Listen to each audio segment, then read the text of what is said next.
Bonjour à tous, content de vous retrouver pour cette nouvelle capsule vidéo sur les secrets des grands champions sportifs. Nouveaux conseils et nouveaux secrets que mettent en œuvre les champions sportifs. Quelque chose qui est important, dont on ne se doute pas nécessairement de prime abord, c'est que les grands champions sont prêts à faire des erreurs et sont même prêts à passer pour des idiots. Alors ça peut sembler bizarre présenté comme ça, mais je vais vous donner un exemple qui témoigne de ça.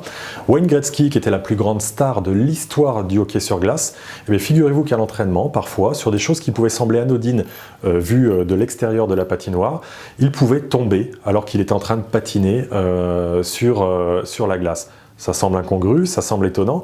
En fait, ce qu'il faut savoir, c'est que Wayne Gretzky, lui, et à la différence de beaucoup d'entre eux, testait de nouvelles courses, tentait de nouvelles choses, tentait des nouveaux points de déséquilibre. Il associait sa vitesse avec des angles d'attaque, avec des positions de cheville et de genoux. Et en fait, ce qu'il a compris, lui, c'est que c'est en tentant et en échouant que son cerveau se développait, que du coup, de nouvelles connexions neuronales se créaient, qui lui permettaient justement, dans des conditions extrêmes en compétition, d'être capable de répondre favorablement à des situations de fort déséquilibre ou de forte poussée.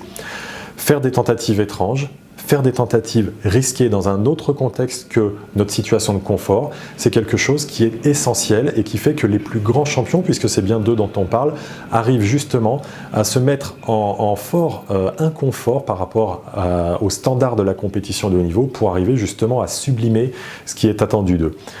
Au passage, même si on n'est pas là dans le sport de haut niveau, ce qui est important de savoir, c'est que Google autorise ses ingénieurs à passer plus de 20% de leur temps sur des projets privés.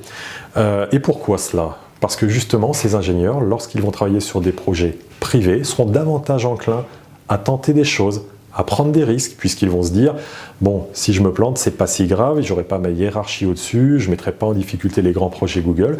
Et du coup, ces ingénieurs modélisent des tentatives, des prises de risques qui évidemment par rebond seront bénéfiques à Google.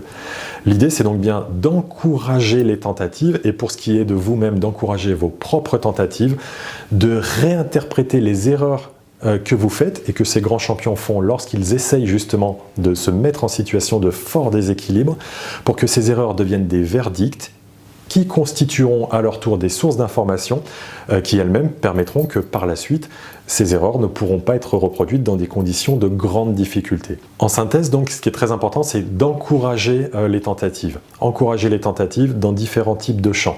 D'essayer aussi de réinterpréter les erreurs qu'on fait pour essayer de voir quelle est la substantifique moelle qu'on peut en tirer pour que du coup ça devienne un verdict qui nous permette, ce verdict, de nous donner des sources d'informations qui vont justement être cruciales et fondamentales lorsqu'on se retrouvera dans des circonstances absolument exceptionnelles.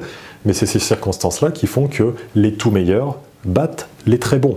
Donc, travaillons encore sur le fait de faire des erreurs, provoquons les situations pour nous-mêmes, comme ces grands champions, ces situations qui nous amèneront à être en difficulté, à être à la limite, et n'ayons pas peur de passer pour un idiot, car ça nous permet justement de nous préparer à un lendemain qui réussira, y compris dans les situations les plus difficiles.